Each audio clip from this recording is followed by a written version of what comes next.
ওর পরিবারের একমাত্র উপার্জনকারী এই সোহেল আর সোহেলের আব্বু, এবং নিম্নমানের কাজ করে ওর আব্বু আম্মু। সোহেল হাল ধরার মতো, সংসারে হাল ধরার মতো এখন আর কেউ নেই। গতকালই ওরা রওনা করছে। ওরা লঞ্চে নৌকা দিয়ে পিছন দিয়ে উঠার সময় আর একটা লঞ্চ আইয়া পিছন দিয়ে ধাক্কা দিছে। ঢাকায় তো আমার ভাই, ছোট ভাই, দীর্ঘ প্রায় 20 বছর, 15-20 বছর ধরে। জি না, ছেলে তো না, ছেলে 3-4 বছর, ছেলের বয়স 17-18 বছর। বর্তমানে যে অবস্থা, এটা আমার বাসায় বলা সম্ভব না। ওর পরিবারের একমাত্র উপার্জনকারী এই সোহেল আর সোহেলের আব্বু, এবং নিম্নমানের কাজ করে ওর আব্বু আম্মু।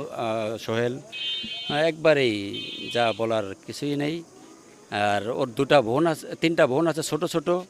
একটার বয়স 3 থেকে 3.5 বছর, আর একটার 5-7 বছর, আর একটা 11-12 বছর। তিনটা বোনই এখন সংসারে আছে, এবং সাথে ওর মা। হাল ধরার মতো, সংসারে হাল ধরার মতো এখন আর কেউ নেই।